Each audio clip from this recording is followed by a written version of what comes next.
हाँ जी, good evening. Chapter number 1 के जो क्वेश्चंस आपको करने थे, हमने शायद 15 तक डिस्कस किए थे, तो क्वेश्चन नंबर 16 से आंसर्स डिस्कस करेंगे।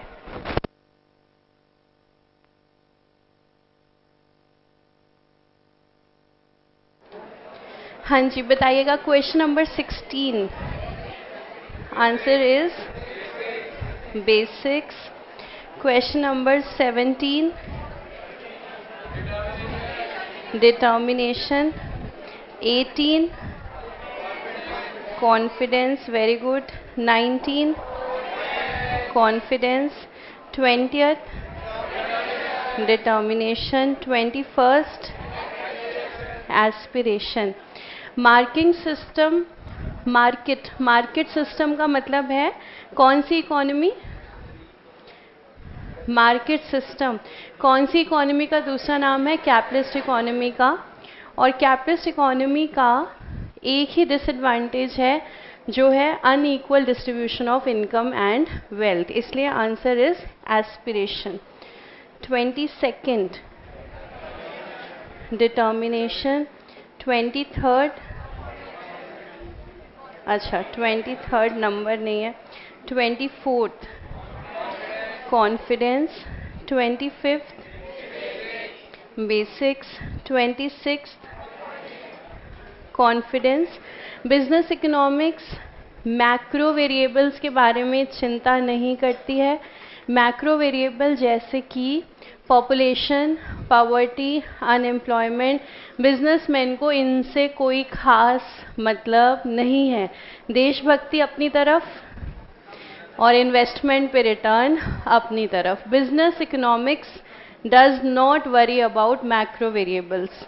क्वेश्चन नंबर 27 बेसिक्स, खास ध्यान रखेंगे। आंसर कॉन्फिडेंस नहीं होगा, आंसर होगा basics. Capital intensive techniques will get chosen in capital surplus economy. Then question number 28 basics, very good. 29 basics,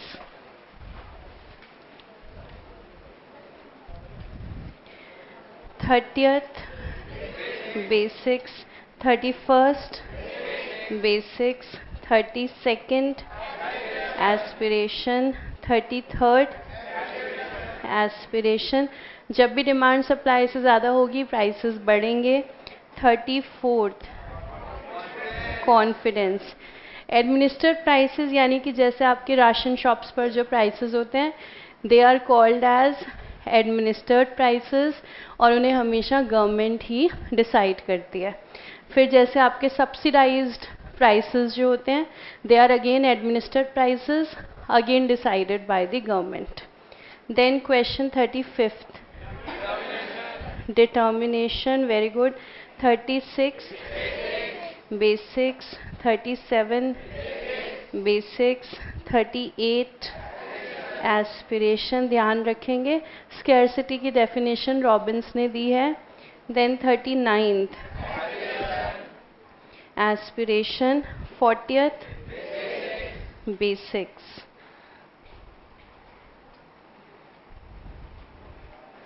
then 41st। कितने स्टूडेंट्स को लगता है आंसर इज एस्पिरेशन, और कितनों को लगता है आंसर इज कॉन्फिडेंस? देखिए अच्छा, बाकियों को क्या लगता है? आपके पास और भी ऑप्शन है। अच्छा, कितनों को लगता है बेसिक्स? अब कोई हाथ खड़ा नहीं करेगा। देखिए, बेसिक्स और डिटर्मिनेशन तो हो ही नहीं सकता। आपने क्या लॉजिक लगाया है आप ही जानते हैं। ए और सी चलो फिर भी मान लिया। देखो, जो एस्पिरेशन स्टेटमेंट है, natural resources will always be, एक तो ये स्केयर्स है, स्केयर नहीं है, डरना नहीं है, कम रहेंगे हमेशा। ये तो एक सच है जो हर तरीके से सच है, इसमें इकोनॉमिक्स की कोई खास बात नहीं है। नेचुरल रिसोर्सेज आर स्केयर्स, ये तो फैक्ट है ही। इकोनॉमिक्स कहाँ आएगी? इकोनॉमिक्स आएगी ऑप्शन सी में, Because resources are scarce, therefore individuals will choose those alternatives for which satisfaction is maximum. तो इसका आंसर रहेगा confidence. Then question 42nd,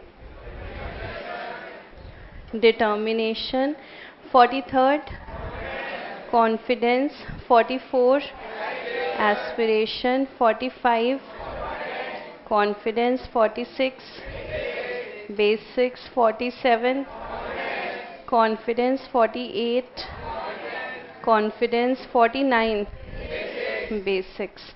तो 49 का आंसर बेसिक्स बनेगा, लेकिन अगर क्वेश्चन है कैपिटल इंटेंसिव टेक्निक कहाँ यूज होंगी, तब आंसर बनेगा capital surplus economy. Then last question, answer is aspiration. तो सारे क्वेश्चंस हो गए हमारे. क्वेश्चंस हमारे इजी हैं. हाँ जी,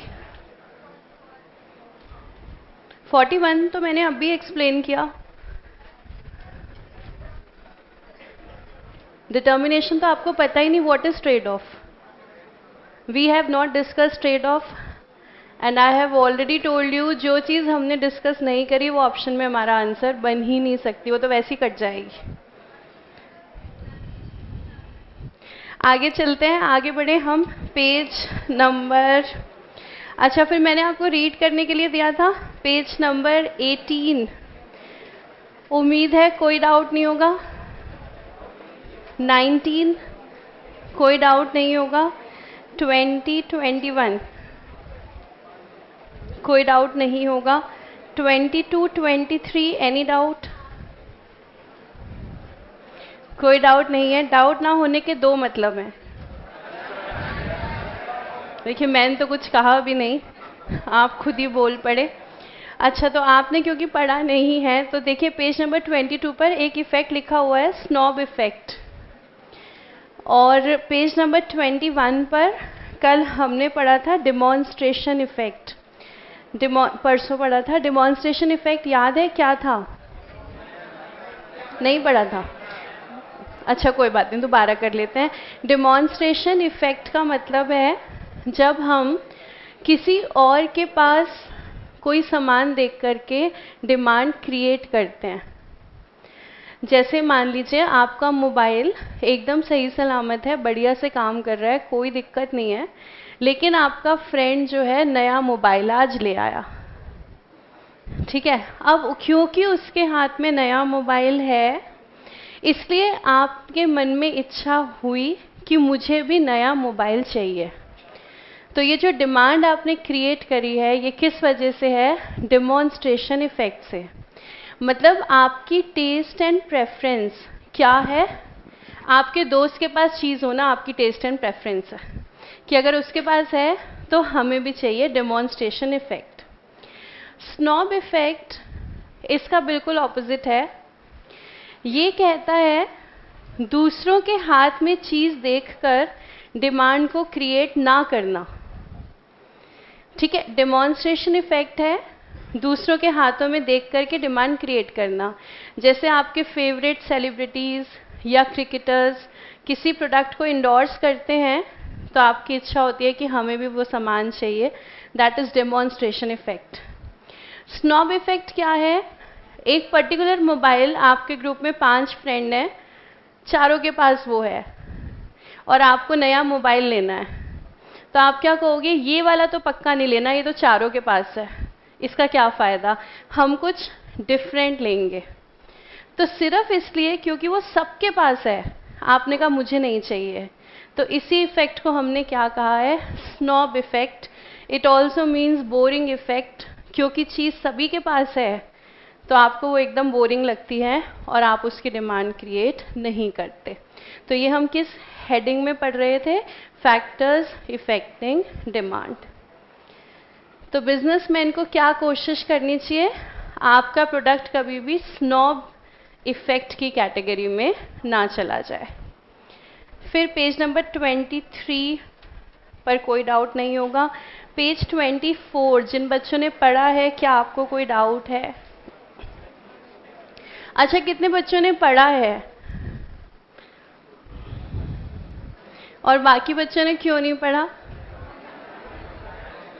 तुम क्या सोच रहे थे, गब्बर खुश होगा, शाबाशी देगा?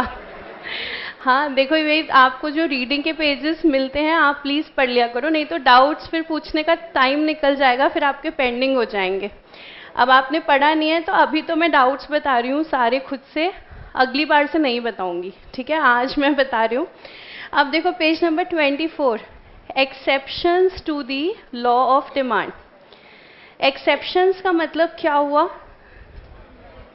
एक्सेप्शन, हाँ वेरी गुड।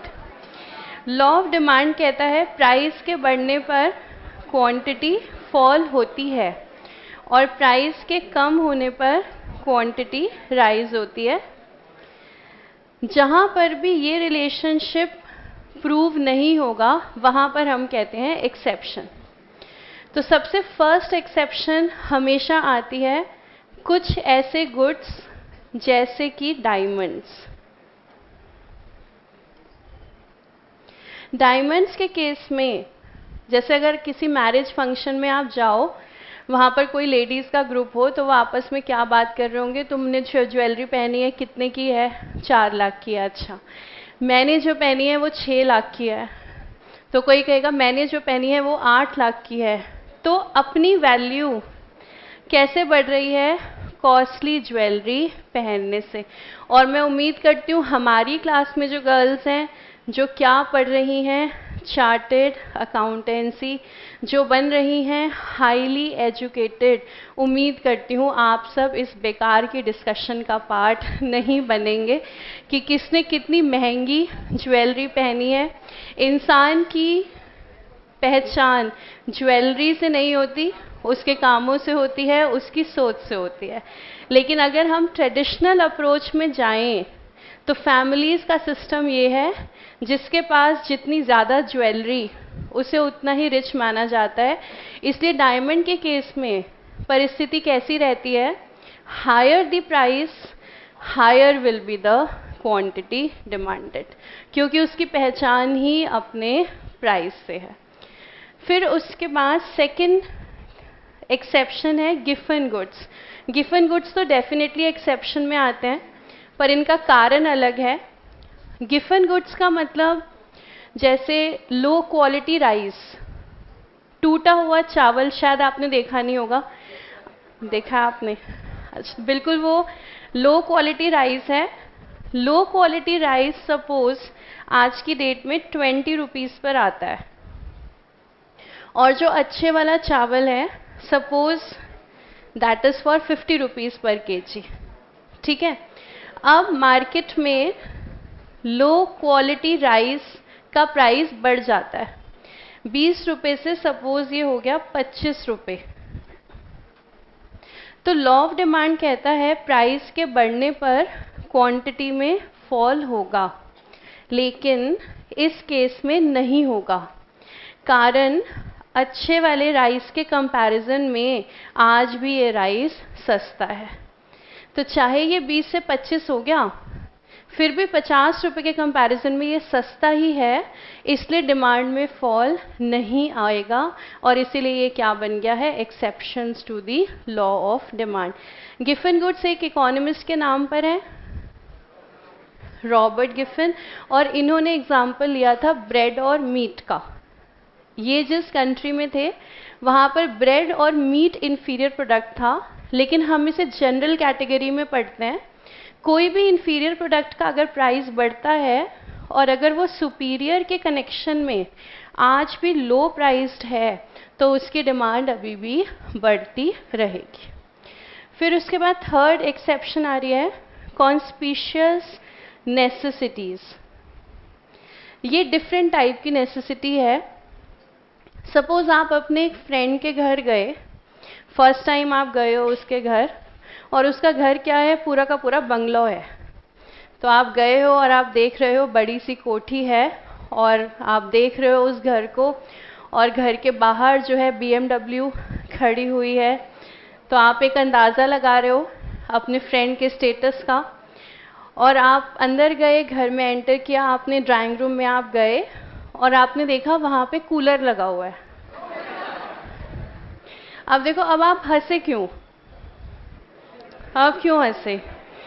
आपने कहा ये कूलर जो है ये तो यहाँ मैच नहीं हुआ। बड़ी सी कोठी है, BMW बाहर खड़ी है और घर में कूलर लगा रखा है। यानी कि ऐसे घर के लिए एयर कंडीशनर क्या बन जाता है? नेसेसिटी।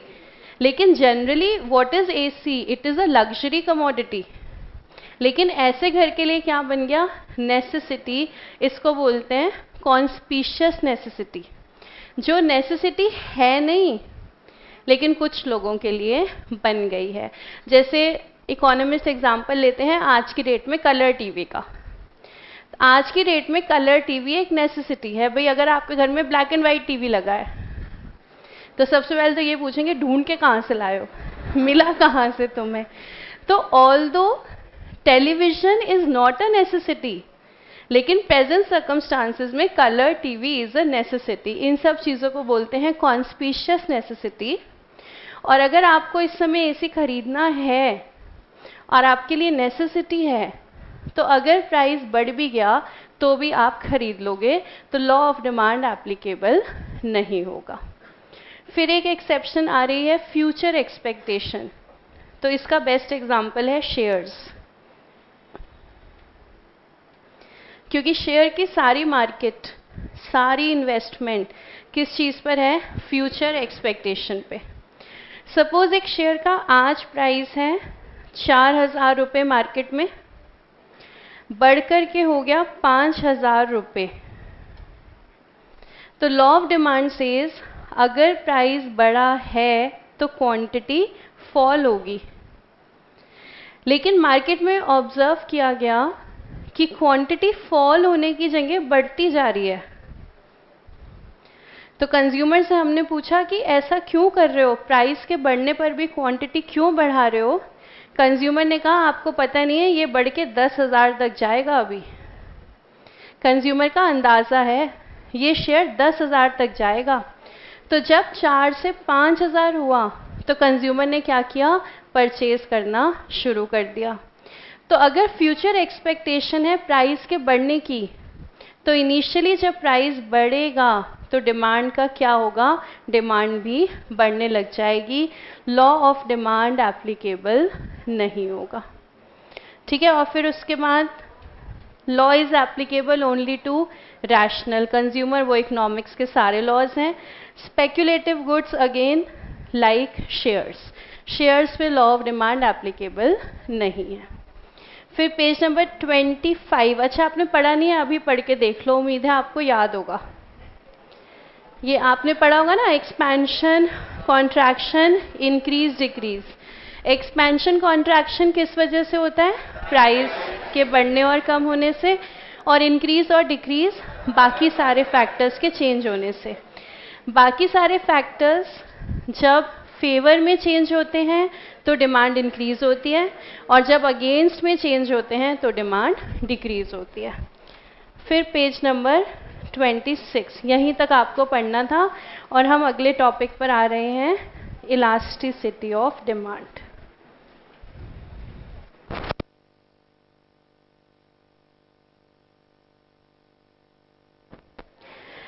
आपने एक इलास्टिसिटी पढ़ी हुई है, प्राइस इलास्टिसिटी, और शायद आपको डेफिनेशन याद हो इलास्टिसिटी का। हाँ, degree of responsiveness of quantity demanded due to change in price. देखिए सबने पढ़ी है, ये डेफिनेशन सबको याद है। इलास्टिसिटी का मतलब क्या है? हम चेक करना चाहते हैं प्राइस के चेंज होने की वजह से डिमांड में या क्वांटिटी डिमांडेड में कितना चेंज आया। सपोज एक प्रोडक्ट, इसका प्राइस है 400 रुपीज़ और इस प्राइस पर क्वांटिटी सेल होती है 100। अब इसका प्राइस हो गया है 600। 400 से 600 और क्वांटिटी हो गई है 100 से 90। क्या लॉ ऑफ डिमांड लग गया? लॉ ऑफ डिमांड तो लग गया। प्राइस के बढ़ने पर क्वांटिटी में फॉल है। अब एक बार चेक करते हैं इस सेलर का रेवेन्यू। अब इस सेलर का रेवेन्यू चेक करते हैं। इनिशियली इसने रेवेन्यू कितना अर्न किया? 40,000 और प्राइस बढ़ाने के बाद रेवेन्यू कितना अर्न किया? 54,000। तो ये तो सेलर सोचने लग जाएगा इकोनॉमिस्ट की बात सुननी भी चाहिए या नहीं, क्योंकि इकोनॉमिस्ट तो क्या कह रहे थे? प्राइस मत बढ़ाना, प्राइस बढ़ाओगे तो क्वांटिटी फॉल होगी। क्या इकोनॉमिस्ट ने झूठ कहा? नहीं, क्वांटिटी तो फॉल हुई, 100 से हो गई 90, लेकिन रेवेन्यू देखें तो रेवेन्यू तो बढ़ गया, 40 से हो गया 54। तो सेलर क्या डिसीजन लेगा? प्राइस बढ़ाए कि ना बढ़ाए? प्राइस बढ़ाए। यहीं पर अगर ऐसा हो जाता क्वांटिटी 100 से हो जाती 30, तो इसका इनिशियल रेवेन्यू 40,000 और न्यू रेवेन्यू 18,000। यहाँ पर ये क्या डिसीजन लेता? प्राइस तो मत बढ़ाओ। इसलिए लॉ ऑफ डिमांड कभी भी अकेले पढ़ा नहीं जाता कि higher the price lower is the quantity demanded. Seller will say first tell me how much, don't tell me कि higher the price lower is the quantity demanded. Tell me how will my quantity be affected? मुझे ये बताओ, अगर 100 से होती है 90 तो दिक्कत क्या है? मैं प्राइस बढ़ाऊंगा। लेकिन हाँ, अगर 100 से होती है 30 तो फिर दिक्कत है, फिर मैं प्राइस नहीं बढ़ाऊंगा। तो सेलर को कैसे बताएं कि भाई तुम्हारी क्वांटिटी 100 से 90 होगी या 100 से 30 होगी? तो जब क्वांटिटी में फ़र्क आता है थोड़ा सा, 100 से ये हो गई 90, तो हम कहते हैं डिमांड इज इनइलास्टिक। इनइलास्टिक मतलब चेंज तो हो रही है लेकिन थोड़े अमाउंट से। और जब क्वांटिटी में इफेक्ट आता है 100 से 30, बहुत ज़्यादा इफेक्ट, तो हमने कहा डिमांड इज इलास्टिक। इसलिए हमने कहा इलास्टिसिटी का मतलब क्या है? इसका मतलब है degree of response of quantity. Quantity कैसा रिस्पॉन्स दे रही है? 100 से 90 हो रही है या 100 से 30 हो रही है? ये रिस्पॉन्स चेक करना इज इलास्टिसिटी। 100 से 90 होगी तो कैसी डिमांड है? इनइलास्टिक। थोड़ा सा चेंज है तो डिमांड कैसी है? इनइलास्टिक। ज़्यादा चेंज है तो डिमांड कैसी है? इलास्टिक। और ये चेंज किस वजह से हो रहा है? किस चीज़ को चेंज करने से? प्राइस को चेंज करने से। तो इलास्टिसिटी का नाम क्या है? Price elasticity. Factors affecting demand, सबसे पहला फैक्टर है प्राइस इलास्टिसिटी। दूसरा फैक्टर, सबसे पहला factor price of the commodity affects demand. दूसरा factor price of related goods. तीसरा factor income of the consumer. तीनों के लिए इलास्टिसिटी है। प्राइस की वजह से चेंज है, price elasticity. Price of related goods की वजह से चेंज है, we have elasticity called as cross price elasticity. Income की वजह से चेंज है, then we have income elasticity. आपने अभी तक एक ही पढ़ी है, अभी हम और भी पढ़ेंगे। तो अगर आपको इनकम इलास्टिसिटी की डेफिनेशन बनानी हो तो क्या खुद ही बना लोगे? खुद ही बन जाएगी। Degree of responsiveness of quantity demanded due to changes in income of the consumer. अच्छा, क्रॉस प्राइस इलास्टिसिटी की डेफिनेशन बनानी हो, degree of responsiveness of quantity demanded due to changes in price of related goods. अभी हमने सिर्फ लिखा change in price, तो किसका प्राइस? हमारे सामान का। अब दूसरा सामान देखना है कॉम्प्लीमेंट्री या सब्स्टिट्यूट, तो क्या लिख देंगे? Price of related good. अब भाई चेक कैसे करें कि इलास्टिक है या फिर इन इलास्टिक? तो देखो आप मैथ्स के होनहार बच्चे हो, आप मुझे ये बता सकते हो यहाँ पे परसेंटेज चेंज कितना है? हमने प्राइस किया है 400 से 600 और क्वांटिटी हुई है 100 से 90, तो परसेंटेज में बता सकते हो? तो प्राइस को हमने राइज करवाया है 50% से, as a result quantity fall हुई है 10% से। यही बात है। दूसरा केस, प्राइस 400 से 600, क्वांटिटी 100 से 30। प्राइस को हमने राइज करवाया 50% से, तो क्वांटिटी फॉल हुई है 70% से। तो इलास्टिसिटी को मेजर करने का एक तरीका है परसेंटेज। परसेंटेज वैल्यू क्या कहती है? अगर क्वांटिटी की परसेंटेज प्राइस के परसेंटेज से कम है, क्वांटिटी का चेंज है 10%, प्राइस का चेंज है 50%। अगर क्वांटिटी का चेंज कम है तो डिमांड इज इन इलास्टिक, और अगर क्वांटिटी का चेंज ज़्यादा है, quantity changes by 70% when price changes by 50, तो डिमांड इज इलास्टिक।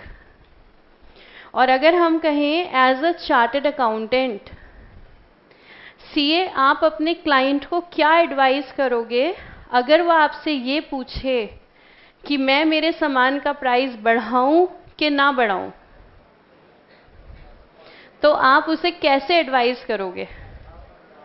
तो आप उसे ये एडवाइस करोगे कि सर आप चेक कर लो, अगर तो आपके सामान की डिमांड है इन इलास्टिक, तो क्या करो?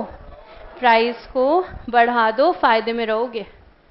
लेकिन अगर आपकी डिमांड है इलास्टिक, प्राइस को बढ़ाओ तो बिल्कुल मत, बल्कि अगर आप प्राइस को हल्का सा गिरा दोगे तो आप फायदे में रहोगे, क्योंकि डिमांड इलास्टिक है, कस्टमर शिफ्ट कर जाएगा। प्राइस को आपने थोड़ा सा फॉल कराया, क्वांटिटी अच्छे अमाउंट से राइज हो जाएगी, ओवरऑल रेवेन्यू आपका बढ़ जाएगा। तो सीए की एडवाइस क्या है? If the demand for a product is inelastic, it is beneficial to raise the price of product. However, if the demand of a product is elastic, it is beneficial to reduce the price of the product. तो इसलिए हमें check करना पड़ता है demand elastic है या inelastic.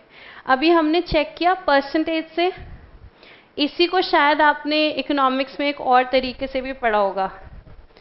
आपने शायद किया होगा डेल्टा क्यू अपॉन में डेल्टा पी इंटू में पी बाय क्यू। हम ऐसे भी चेक कर सकते हैं। फिर जो वैल्यू आएगी वो एक न्यूमेरिकल वैल्यू आएगी। अभी तो हमने चेक किया परसेंटेज से। अब अगर ऐसे चेक करेंगे तो एक नंबर आएगा, हो सकता है 1.6 आ जाए, हो सकता है 0.5 आ जाए, तो इसको इंटरप्रेट करना पड़ेगा। तो इंटरप्रिटेशन क्या है? अगर वैल्यू 1 से ज़्यादा है तो फिर इलास्टिक, और 1 से कम है तो फिर इनइलास्टिक। तो दोनों तरीके से चेक कर सकते हैं, न्यूमेरिकल वैल्यू से भी, परसेंटेज से भी। लेकिन एक सच आपको बताऊं तो एग्जामिनेशन हॉल और क्लासरूम की दुनिया तो खूबसूरत है। आपने लगाई परसेंटेज, पता कर लिया डिमांड इलास्टिक है या इनइलास्टिक। रियल लाइफ में क्या करोगे? रियल लाइफ में प्राइस को बढ़ाना पड़ेगा, कस्टमर का रिस्पॉन्स देखना पड़ेगा, तब जाके समझ में आएगा कि डिमांड इलास्टिक है या फिर इन इलास्टिक। लेकिन क्लासरूम की दुनिया खूबसूरत सी दुनिया है, दोनों प्राइस दिए हुए हैं आपको, ओरिजिनल न्यू, दोनों क्वांटिटी दी हुई है, ओरिजिनल न्यू, और आपको चेक करना है डिमांड इलास्टिक है या फिर इन इलास्टिक। पर जब अपना बिजनेस करोगे तो फिर वेट करना पड़ेगा, प्राइस को बढ़ाना पड़ेगा, 7, 8, 10 महीने कंज्यूमर का रिस्पॉन्स देखना पड़ेगा, तब समझ में आएगा हमारी डिमांड इलास्टिक है या फिर इन इलास्टिक। अच्छा बिजनेसमैन बनने के लिए आपके सामान की डिमांड कैसी होनी चाहिए? In elastic. क्योंकि अच्छे बिजनेसमैन का मतलब दोनों चीज़ें, आप प्रॉफिट भी कमा रहे हो और आप क्वालिटी सर्विसेज भी दे रहे हो।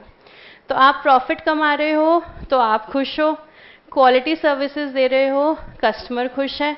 क्योंकि कस्टमर के पास क्वालिटी सर्विस है तो डिमांड इन इलास्टिक है, वो शिफ्ट नहीं करेगा। और क्योंकि कस्टमर ने डिमांड कर दी इन इलास्टिक, तो आपकी चांदी चांदी है, आप प्राइस बढ़ा लो, कस्टमर आपको ज़्यादा पैसे दे देगा।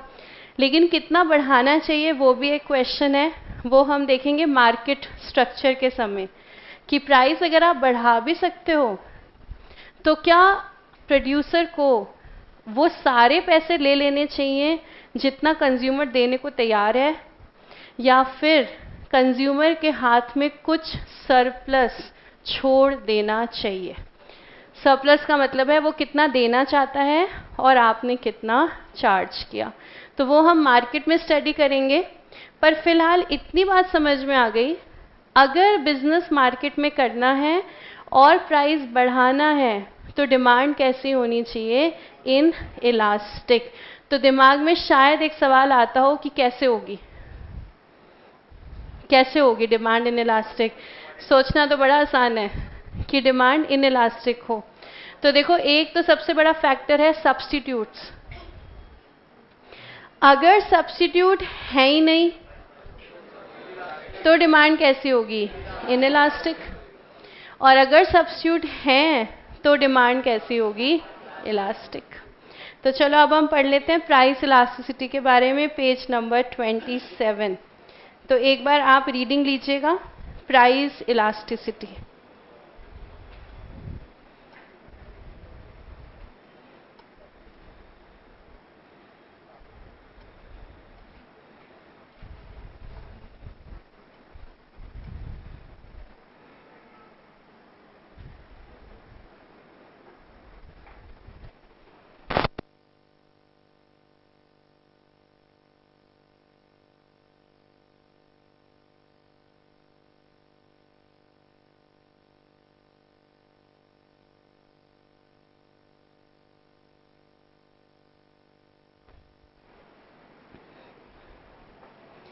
तो प्राइस इलास्टिसिटी में आप देख रहे हैं कुछ यहाँ पे नया फॉर्मूला भी दिया हुआ है ना। एक तो आपके वाला फॉर्मूला है, उसका नाम क्या है? आपके फॉर्मूले का नाम क्या है? Point elasticity. अब ये वाला जो आपका फॉर्मूला है, देखिए इसको ऐसे भी लिख सकते हैं ना, delta Q by Q upon में डेल्टा पी बाई पी। क्या इसको ऐसे भी लिख सकते हैं? Q0 माइनस Q1 अपॉन में Q0 अपॉन में P0 माइनस P1 अपॉन में P0। ऐसे भी लिख सकते हैं, इसमें भी कोई डाउट नहीं है। अब अगर मैं आपसे कहूँ, मैं आपके इस फॉर्मूले को ऐसे ना लिखकर बदलना चाहती हूँ, जैसा कि आप देख रहे हो सीए में फॉर्मूला नहीं रह रहा है, बारिश आने पे, तूफान आने पे बदल रहा है।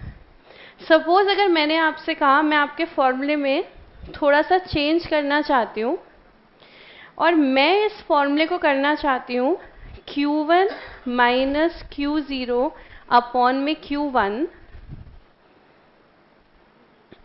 Divided by P1 minus P0 upon में P1। तो बताओ लॉजिकली क्या मैं कर सकती हूँ या नहीं?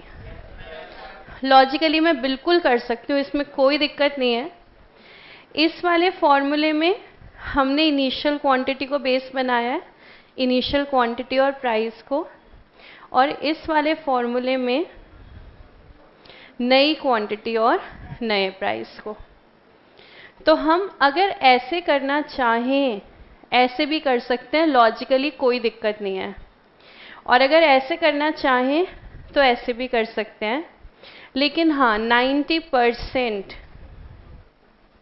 चेंज को ऑब्जर्व करने का तरीका क्या रहता है with respect to original. Q0 के मुकाबले चेंज कितना है और P0 के मुकाबले चेंज कितना है। लेकिन कुछ इकोनॉमिस्ट ने कहा कि नहीं भाई, ऐसे मत करो, हम तो करेंगे Q1 के मुकाबले चेंज कितना है और P1 के मुकाबले चेंज कितना है। तो जिन बच्चों को तो लग रहा है बात लॉजिकल है वो तो ठीक है, जिन बच्चों को लग रहा है नहीं नहीं ऐसे थोड़ी कर सकते हैं, ऐसे कैसे कर देंगे, Q0 ही रखना पड़ेगा, तो आपस में हो गया है झगड़ा। कुछ इकोनॉमिस्ट कह रहे हैं Q0 रखो, कहाँ पे, डिनोमिनेटर में, और कुछ इकोनॉमिस्ट कह रहे हैं Q1 रखो। अब घर में झगड़ा हो गया, आपके घर में जब झगड़ा होता है तो आप सुलझाते हो या आग में घी डालते हो? अच्छा, आग में घी डालते हो, वेरी गुड। और जो बच्चे झगड़ा सुलझाने में बिलीव करते हैं, तो घर के 2 मेंबर में झगड़ा हो गया, अब अगर आपको झगड़ा सुलझाना है और अगर आप ये सोच रहे हो कि एक सही है और एक गलत और दूसरे को समझा दिया जाए, तो भूल जाओ कि झगड़ा कभी सॉल्व होगा। क्योंकि कहते हैं कि भाई देखो ये लिखा है 6, इसे एक तरीके से देखोगे तो लगेगा 6 और दूसरे तरीके से देखोगे तो लगेगा 9, और इस दुनिया में सारा झगड़ा सिर्फ इसी बात का है, एक बंदा कह रहा है 6 है और दूसरा बंदा कह रहा है 9 है। अब कौन सही और कौन गलत? तो सोचो पापा मम्मी में झगड़ा हो गया और आपको लग रहा है कि पापा की बात सही है, ठीक है, और मम्मी की बात गलत है।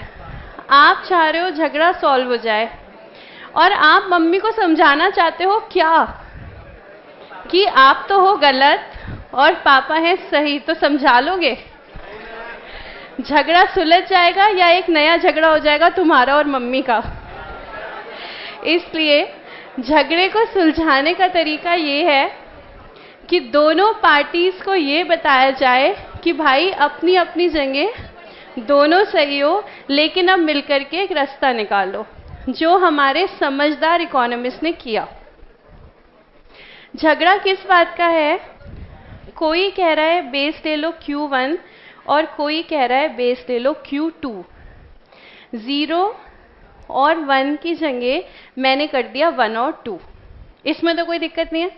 कुछ इकोनॉमिस्ट कह रहे हैं Q1 ले लो, कुछ इकोनॉमिस्ट कह रहे हैं Q2 ले लो। जब समझदार लोग झगड़ा सुलझाते हैं तो वो ऐसे सुलझाते हैं।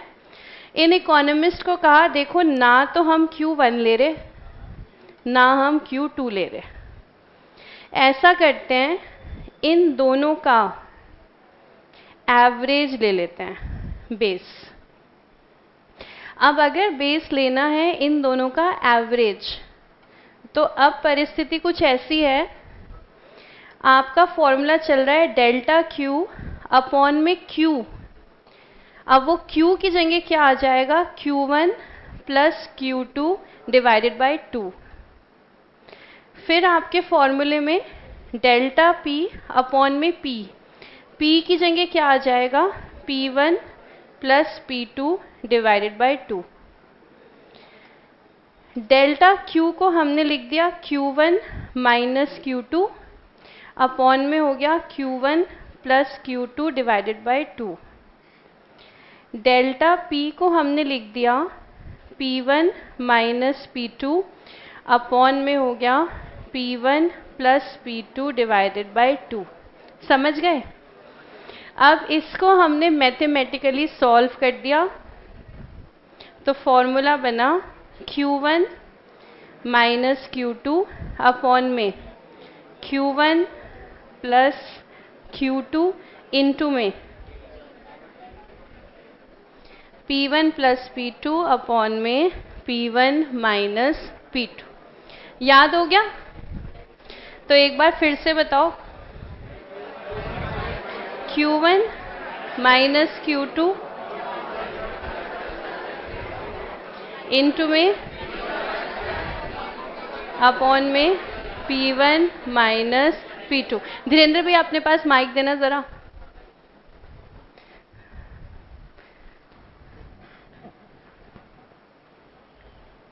किसी को भी पकड़ा दो जिसका मन करे, किसी को भी पकड़ा दो, जो आपको लग रहा हो शैतान बच्चा उसी को पकड़ा दो।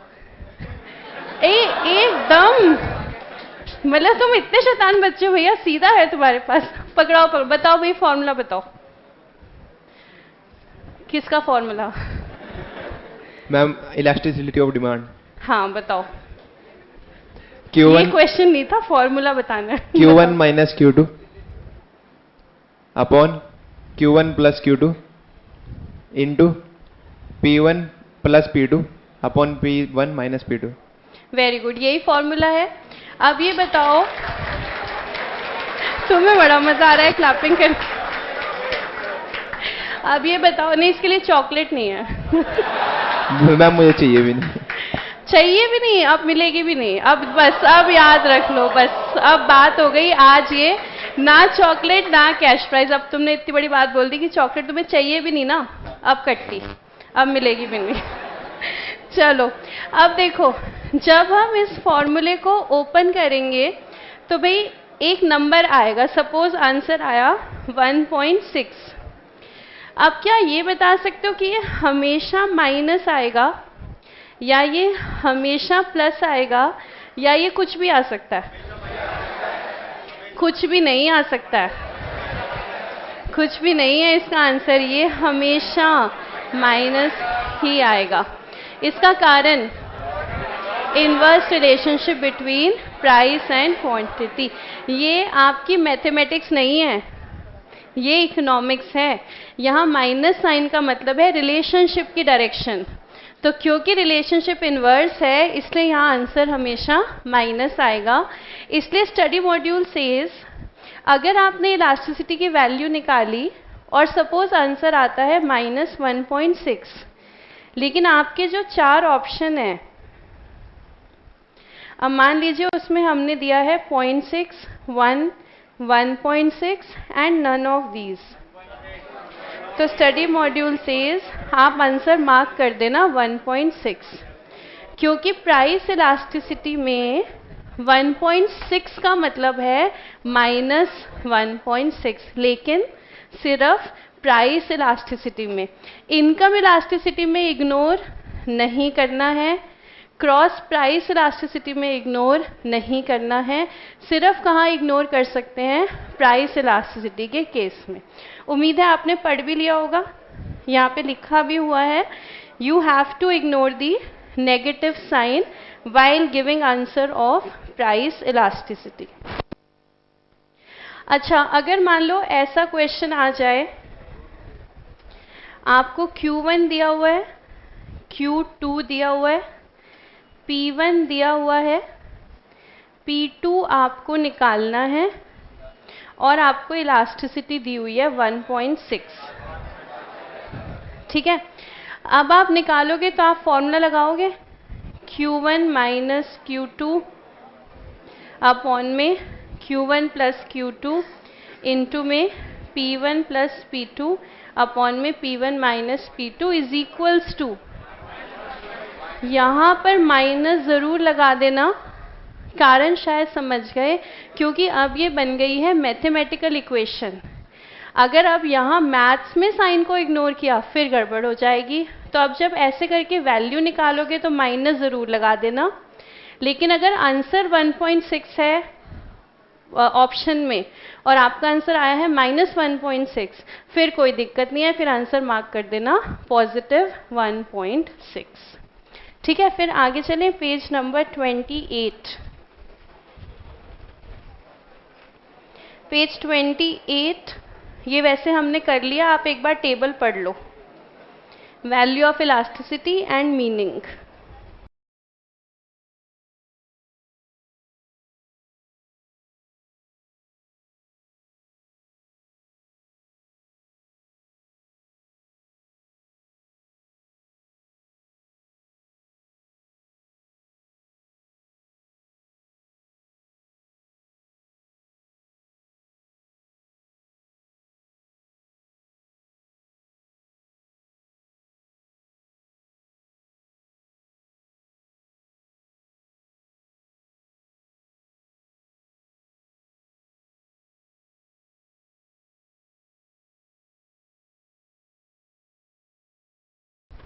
इसमें जो दो केसेस हैं, फर्स्ट और फिफ्थ, ज़ीरो और इन्फिनिटी, रियल लाइफ में इतना एग्जिस्ट नहीं करते, लेकिन एग्जामिनेशन पेपर में पूरा एग्जिस्ट करते हैं। क्वेश्चन इन पे ज़रूर आता है। ज़ीरो का मतलब क्या होता है? No change in quantity demanded. और इन्फिनिटी का मतलब होता है very small change in price leading to very high change in quantity demanded. Demand curve भी उम्मीद है आपको याद होंगे। इलास्टिसिटी ज़ीरो है तो demand curve is parallel to Y axis, और इलास्टिसिटी इन्फिनिटी है तो फिर पैरेलल टू एक्स एक्सिस। फिर चलते हैं आगे, page number 29, expenditure method of calculating price elasticity. Expenditure आपको पता है क्या होता है? जैसे सेलर का रेवेन्यू होता है प्राइस इनटू में क्वांटिटी सोल्ड, वही चीज़ कंज्यूमर का एक्सपेंडिचर है। कंज्यूमर क्या करेगा? प्राइस इनटू में क्वांटिटी परचेज्ड। जैसे पेज नंबर 26 पर एक बार आएंगे,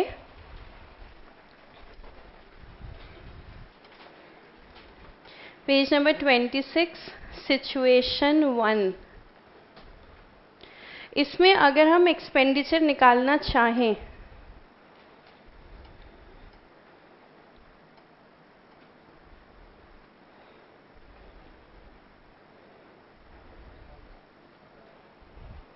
तो as a result of fall in the price of radio from 500 to 400, price हो गया है 500 से 400, quantity demanded increases from 100 to 150। तो जो एक्सपेंडिचर है वो हो जाता है इनिशियल 50,000 और रिजल्टेंट 60,000। और हम आउटले मेथड में चेक करते हैं प्राइस की डायरेक्शन और एक्सपेंडिचर की डायरेक्शन। देखो प्राइस क्या हो रहा है, 500 से 400, यानी कि हम कह सकते हैं प्राइस आपका फॉल कर रहा है 500 से 400। एज अ रिजल्ट एक्सपेंडिचर ये क्या हो रहा है, 50,000 से 60,000, यानी कि एक्सपेंडिचर हमारा राइज कर रहा है। मतलब कि दोनों की डायरेक्शन ऑपोजिट चल रही है। प्राइस फॉल कर रहा है, as a result expenditure rise कर रहा है। क्वांटिटी नहीं देख रहे इस बार हम, इस बार क्या देख रहे हैं, एक्सपेंडिचर। तो वापस आओ पेज नंबर 29, और पेज नंबर 29 पे देखेंगे expenditure method, second point. When as a result of increase in price of a good, expenditure falls, or as a result of decrease in price, expenditure rises, price elasticity is greater than unity, यानी कि greater than 1, यानी कि demand is elastic। तो अगर price और expenditure different direction में move करते हैं तो डिमांड कैसी होती है, इलास्टिक। इसका मतलब अगर प्राइस और एक्सपेंडिचर सेम डायरेक्शन में मूव करेंगे तो डिमांड कैसी हो जाएगी, इन इलास्टिक। तो अगर प्राइस के बढ़ने पे एक्सपेंडिचर भी बढ़ रहा है, प्राइस के बढ़ने पे एक्सपेंडिचर भी बढ़ रहा है, तो डिमांड कैसी हो गई है, इन इलास्टिक। और प्राइस के फॉल होने पे एक्सपेंडिचर बढ़ रहा है तो डिमांड कैसी हो गई है, इलास्टिक। तो बस एक और मेथड है, हम चाहें तो इससे भी चेक कर सकते हैं प्राइस इलास्टिसिटी। फिर आते हैं आगे इनकम इलास्टिसिटी पर। इनकम इलास्टिसिटी में आप देख रहे हो फॉर्मूला कैसा है, आर्क इलास्टिसिटी वाला। अब तक तो आपके मन में सवाल आ गया होगा पेपर में सॉल्व किससे करना है, पॉइंट से या आर्क से। हमेशा क्वेश्चन आपको बताएगा, हमेशा क्वेश्चन में मेंशन होगा आपको पॉइंट इलास्टिसिटी लगानी है या फिर आर्क। कहाँ पर? प्राइस इलास्टिसिटी के केस में मेंशन होगा, लेकिन इनकम इलास्टिसिटी देखो दो फॉर्मूले हैं या एक ही है ना, तो मतलब कैसे निकालना है? आर्क इलास्टिसिटी से। इनकम इलास्टिसिटी में आगे लिखे हुए तीनों पॉइंट्स अंडरलाइन करेंगे।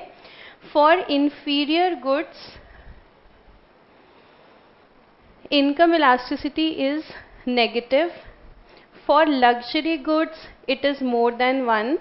For necessities it is less than 1. वो सॉल्ट वाला एग्जाम्पल याद है ना?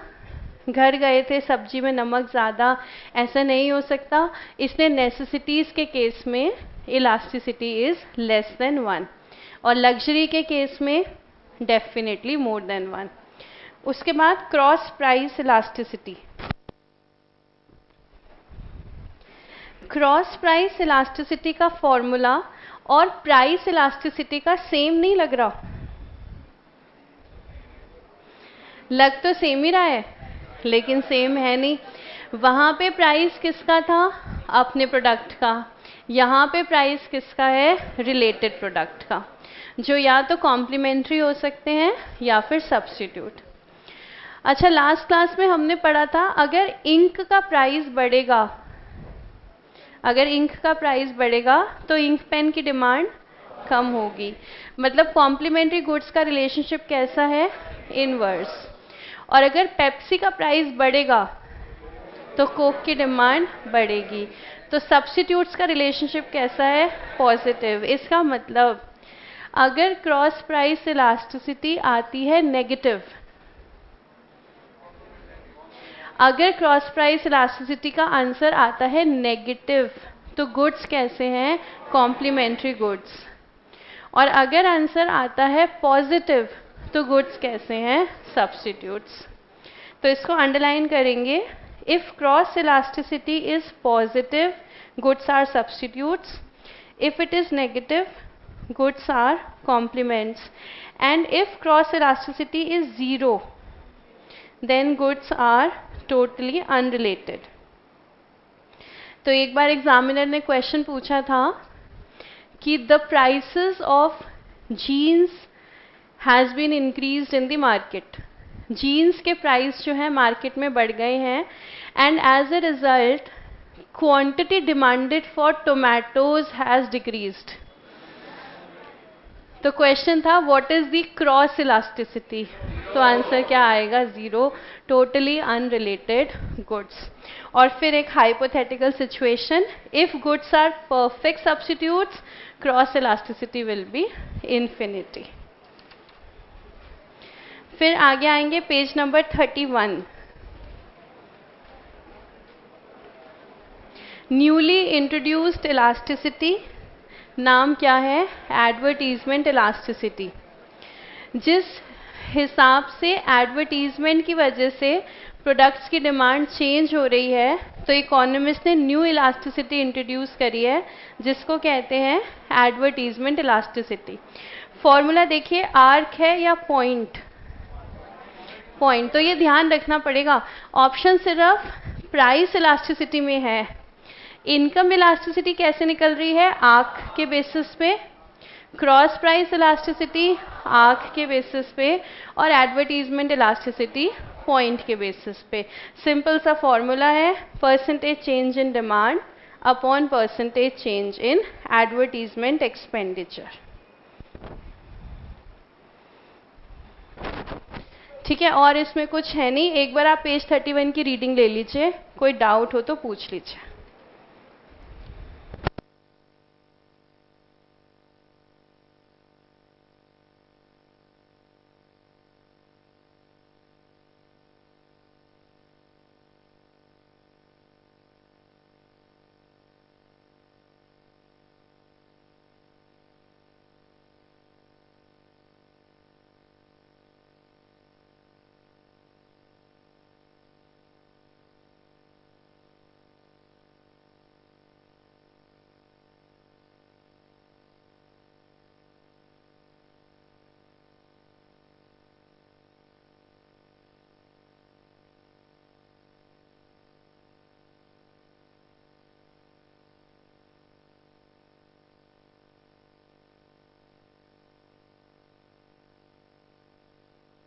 हाँ जी, डन, पढ़ लिया।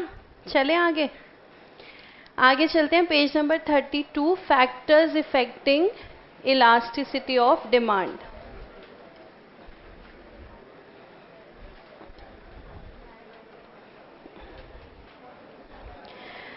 फर्स्ट पॉइंट, इसके आगे अपने शब्दों में एक बार हम लिखेंगे, वहाँ पे स्पेस बहुत है आपके पास।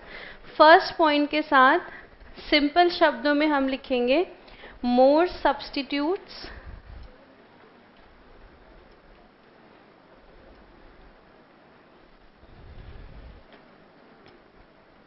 more elasticity,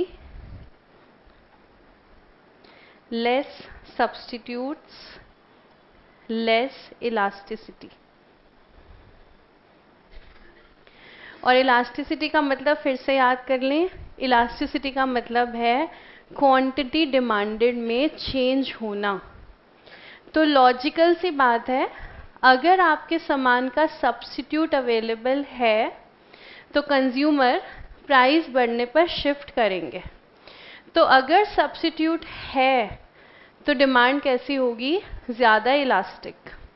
लेकिन अगर सब्स्टिट्यूट नहीं है, कस्टमर के पास ऑप्शन नहीं है, तो फिर वो क्या करेंगे? शिफ्ट नहीं करेंगे और डिमांड कैसी हो जाएगी? इन इलास्टिक या फिर लेस इलास्टिक। तो बिजनेस में कोशिश क्या करनी है कि आप इतनी क्वालिटी दो कि आपके प्रोडक्ट का सब्स्टिट्यूट अवेलेबल ना हो। फिर उसके बाद सेकंड, अपने शब्दों में फिर से लिखेंगे higher position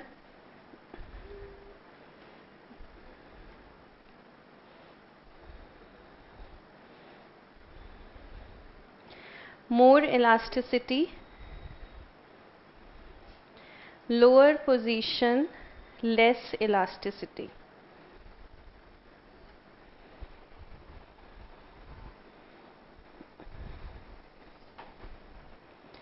position of a commodity in the consumers budget.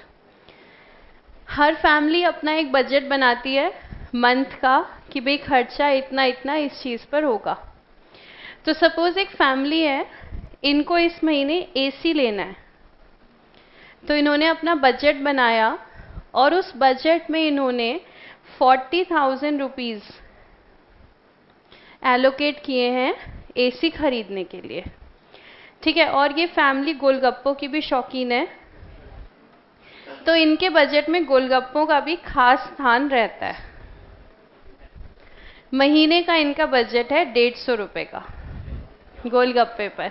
ठीक है, हाँ बस महीने का बजट है 150 रुपये गोलगप्पे पे। इन्होंने अपना महीने का बजट बना लिया, लेकिन अब क्या हुआ, मार्केट में आई इन्फ्लेशन और इन्फ्लेशन की वजह से दोनों के प्राइस बढ़ गए।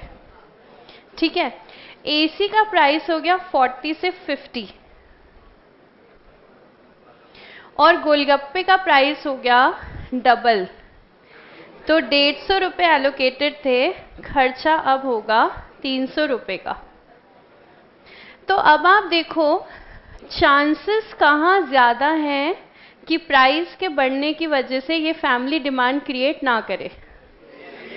एसी के केस में 40 से 50 हो गया प्राइस।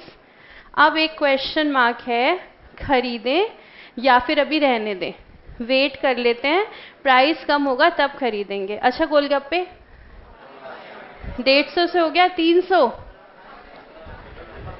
क्या करें? ये तो हम अभी भी खा लेंगे। जबकि यहाँ पे प्राइस बढ़ रहा है कितने परसेंट से? 100%। और ये 40 से 50 कितना परसेंट? 25%। तो क्या बात आ रही है? बात ये आ रही है कंज्यूमर के बजट में आपका सामान किस पोजीशन पर है। 40,000 हायर पोजीशन है। अगर 40,000 का प्राइस चेंज करोगे, इलास्टिसिटी ज़्यादा रहेगी, कस्टमर सामान नहीं खरीदेगा। लेकिन गोलगप्पे के 20 रुपये की प्लेट लोअर पोजीशन है, 20 रुपये से 40 रुपये करोगे, कस्टमर को इतना फर्क नहीं पड़ेगा, वो सामान खरीद लेगा। इसलिए रूल क्या बना, higher position higher elasticity, lower position lower elasticity.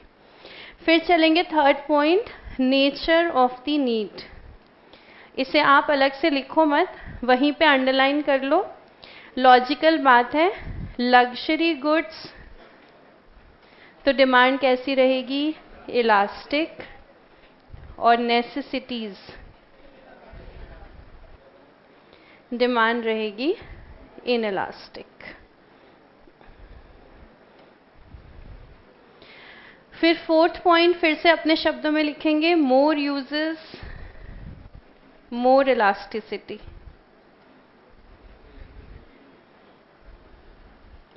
Less uses less elasticity.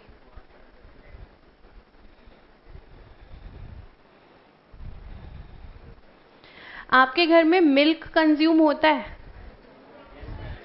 ठीक है, तुम लोग मतलब कुछ भी, डेफिनेटली घर में मिल्क कंज्यूम होता है। अब ये बताओ कि मिल्क कैसे कैसे कंज्यूम करते हैं। भाई एक तो है आपने डायरेक्टली पी लिया, कुछ बच्चे उसमें बॉर्नवीटा मिक्स करके पीते होंगे, ठीक है, तो एक तो आपने सीधा पी लिया।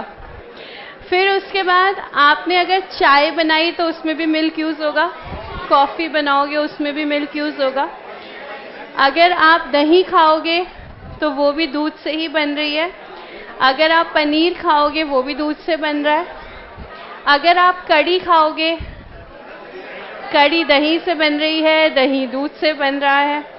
उसके बाद अच्छा, घर में आइसक्रीम बनती है आपके, नहीं बनती?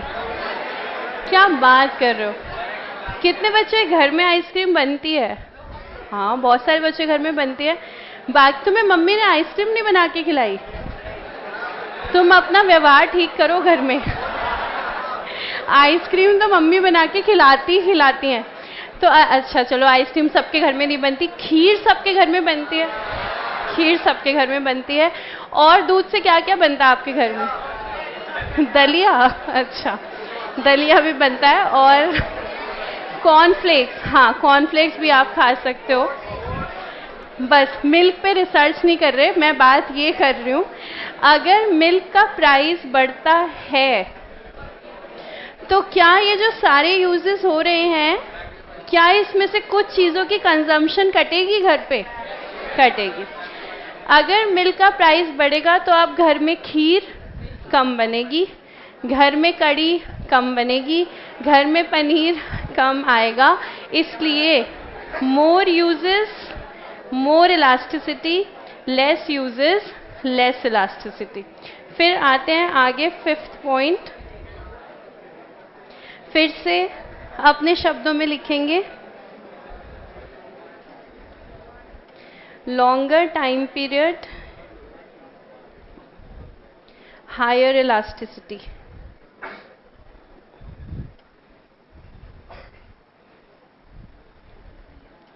Shorter time period less elasticity.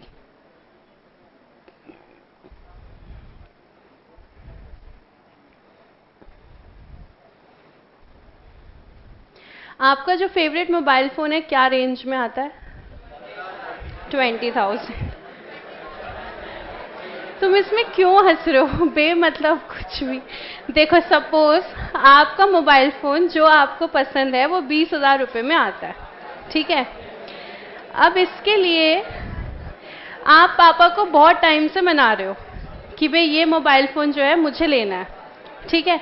तो पापा ने क्या कहा आपको कि अगले मॉक टेस्ट में पहले नंबर ला के दिखाओ, उसके बाद बात करें। सारे पेरेंट्स का यही कॉन्ट्रैक्ट होता है हमारे साथ कि अगले पेपर में नंबर ले आओ फिर बात करेंगे। आपने अगले पेपर में बहुत मेहनत करी और आप 90% नंबर ले आए, ठीक है। ये सारी कहानी इसके लिए थी। मतलब आप 90% नंबर ला सकते हो, पर आप डिपेंड करता है आप कब लाते हो। तो अब आप 90% नंबर ले आए कि आपको ये मोबाइल फ़ोन चाहिए, ठीक है। अब मोबाइल फ़ोन 20,000 से हो गया है 24,000 का, ठीक है। और आपको पता है कि अब अगर ये इस समय मामला अटक गया तो अगले मॉक टेस्ट 4 में पापा कहेंगे 90% ले आओ, बेकार है।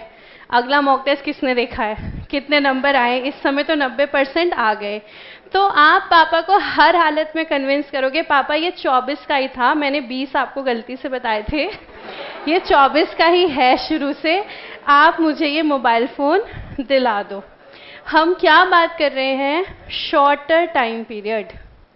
हम जो चीज़ खरीदना चाह रहे हैं उसका प्राइस बढ़ गया है, लेकिन अब किसी वजह से मेरे पास समय नहीं है, मुझे ये आज ही खरीदना होगा। और अगर आज ही खरीदना है तो फिर बढ़े हुए प्राइस पर भी हमने खरीद लिया। जैसे आपको बात समझ में आ गई कि अब पता नहीं पापा अगली कंडीशन क्या रख दें, अब चुपचाप ये कंडीशन पूरी हो गई है, मोबाइल फ़ोन खरीद लो। लेकिन अगर आपके पास लॉन्गर टाइम पीरियड है, एडजस्ट कर सकते हो डिमांड, तो फिर आप क्या प्रेफर करोगे, वेट करेंगे। वेट करेंगे किस चीज़ का, प्राइस के फॉल होने का।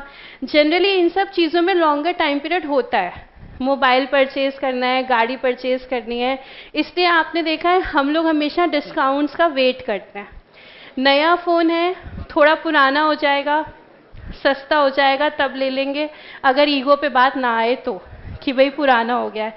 नहीं तो जैसे अमेज़ॉन, फ्लिपकार्ट सेल्स निकालते हैं, हम उसकी वेट करते हैं कि भाई हम उस समय खरीद लेंगे, कारण हमारे पास लॉन्गर टाइम पीरियड है।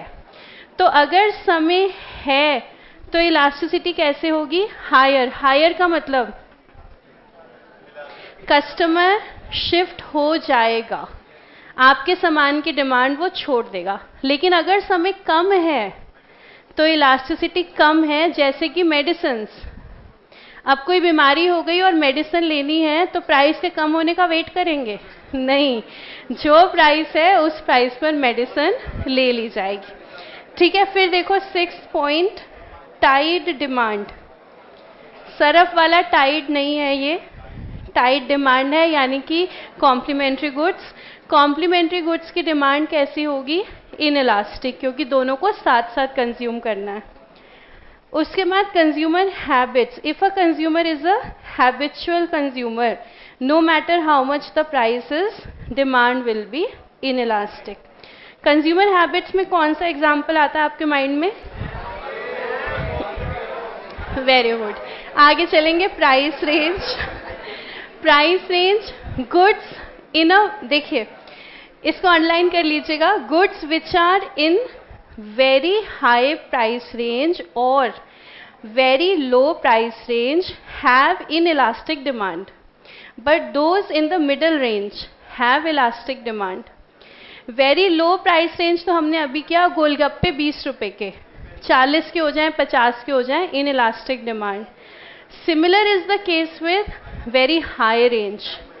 BMW का कस्टमर BMW का कस्टमर ही रहेगा, डायमंड का कस्टमर डायमंड का कस्टमर ही रहेगा, चाहे प्राइस कितना भी हाई हो जाए। तो डिमांड कहाँ फ्लक्चुएट करती है, मिडल रेंज। ठीक है, तो चलो आज के लिए इतना ही, और अपना होमवर्क आप लिख लें, उससे पहले ना उठें।